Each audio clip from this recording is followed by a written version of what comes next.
ఓం విఘ్నేశ్వరాయ నమ. శ్రీమద్ రామాయణము అయోధ్యకాండ 2వ అధ్యాయము. ఒకనాడు దశరథుడు, నాకు అంతరిక్షంలో భూమి మీద ఉత్పాతములు కనిపిస్తున్నాయి. నాకు వృద్ధాప్యం వస్తుంది. ఇక నేనెంతో కాలం బ్రతకను.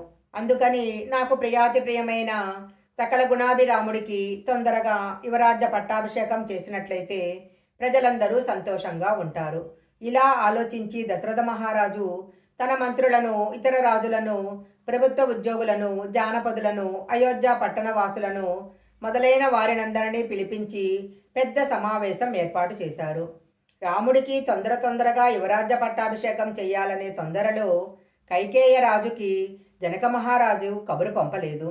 దశరథ మహారాజు కూర్చున్న తర్వాత అందరూ తమకు ఏర్పాటు చేసిన స్థానాలలో కూర్చున్నారు. అప్పుడు దశరథుడు ఇలా అన్నాడు: ఈ తెల్లటి గొడుగు కింద కొన్ని వేల సంవత్సరాల నుంచి కూర్చున్నాను.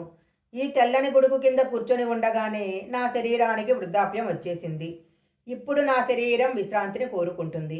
అందుకని మూడు లోకాలను శాసించగలిగే శక్తివంతుడైన నా పెద్ద కుమారుడు రాముడికి యువరాజ్య పట్టాభిషేకం చేద్దాం అనుకుంటున్నాను. కానీ నా అంతట నేను తీసుకున్న నిర్ణయము ఖచ్చితంగా ఉండకపోవచ్చు.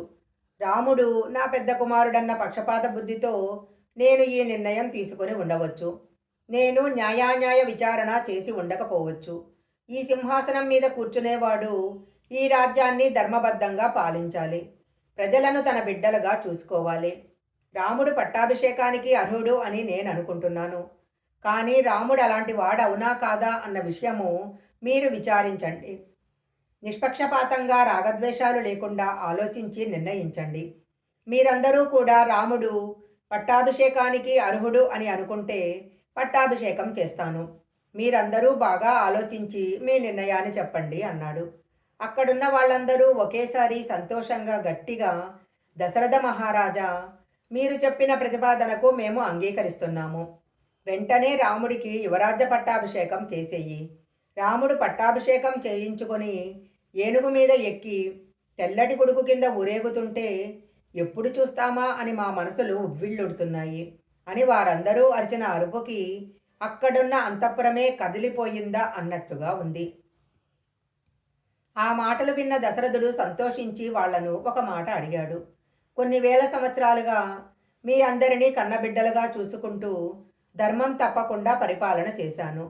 ఇవాళ నేను రాముడికి యువరాజ పట్టాభిషేకం చేస్తానంటే మీలో ఒక్కరు కూడా, దశరథ, ఇప్పుడు మీ వల్ల వచ్చిన లోటేమిటి? కొన్ని వేల సంవత్సరాల నుంచి ధర్మం తప్పకుండా మమ్మల్ని తండ్రిలా చూసుకున్నావు అని ఒక్కడు అనడలేదు. నా కొడుకుకు యువరాజ్య పట్టాభిషేకం చేస్తే చూడాలని ఉందన్నారు. నేనన్నానని మీరు అన్నారా? నా పాలనలో లోపాలు కనపడ్డాయా? నాకన్నా గొప్ప గుణాలు రాముడిలో కనపడ్డాయా? రాముడు మీకు యువరాజుగా ఎందుకు కావాలో చెప్పండి అన్నాడు. ఈ సమస్త లోకములో రాముడు సత్పురుషుడు. ఆయనకు సత్యము ధర్మము కావాలి. అన్నిటికీ మించి ధర్మాన్ని లక్ష్మిని కలిపి ఉంచటము రాముడికి తెలుసు అని వాళ్ళన్నారు. అలాగే రాముడిని చూస్తే పౌర్ణమి నాటి చంద్రుడిని చూసినంత ఆహ్లాదంగా ఉంటుంది. భూమికి ఎంత ఓర్పు ఉందో రాముడికి కూడా అంత ఓర్పు ఉంది. బృహస్పతికి ఎంత బుద్ధి ఉందో రాముడికి అంత బుద్ధి ఉంది. ఇంద్రుడికి ఎంత శక్తి ఉందో రాముడికి కూడా అంత శక్తి ఉంది.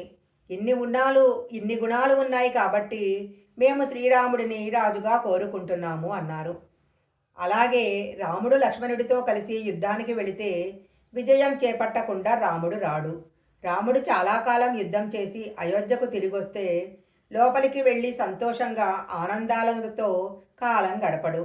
ఆయన స్నానం చేసి వెంటనే ఏనుగో రథమో ఎక్కి అయోధ్యలో ప్రతి వాళ్ళ దగ్గరికి వచ్చి ముందు ఆయనే పలకరించి కుశల ప్రశ్నలు వేస్తాడు. ప్రతి ఇంటి ముందు నుంచి వెళుతూ కనపడ్డ వాళ్ళందరినీ ముందు తానే పిలిచి ప్రశ్నిస్తాడు. ఈ రోజుల్లో ఎవరయ్యా ఇలా ప్రశ్నించే రాజు? అలాంటి గుణము నీ కుమారుడిలో ఉంది. అందుకే ఆయన మాకు యువరాజుగా కావాలి అన్నారు. అలాగే ప్రజలు సుఖంగా ఉంటే తండ్రి సంతోషించినట్లు రాముడు సంతోషిస్తాడు. మమ్మల్ని తండ్రిలా ఎంతో ప్రేమగా చూసుకుంటాడు. ప్రేమ అంటే తాను అనుభవించకపోయినా తన వారు అనుభవిస్తుంటే వారు అనుభవించిన ఆనందాన్ని చూసి తాను ఆనందపడటము. ప్రజలకు ఏ కష్టం వచ్చిపోయినా కానీ రాముడు మాత్రం ఆ కష్టాలను తలుచుకొని బాధపడుతూనే ఉంటాడు.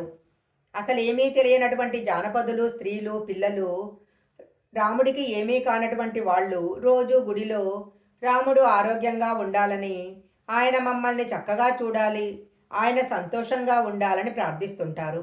అందుకని మాకు రాముడు యువరాజుగా కావాలి అన్నారు వాళ్ళందరూ. వాళ్ళ మాటలు విన్న దశరథుడు ఎంతో సంతోషించాడు. ఈ చైత్రమాసంలో పుష్యమే నక్షత్రంతో చంద్రుడు కలిసి ఉన్నప్పుడు రాముడికి పట్టాభిషేకం చేస్తానని ప్రకటించాడు. శ్రీమద్ రామాయణము అయోధ్యకాండ 2వ అధ్యాయం సంపూర్ణం.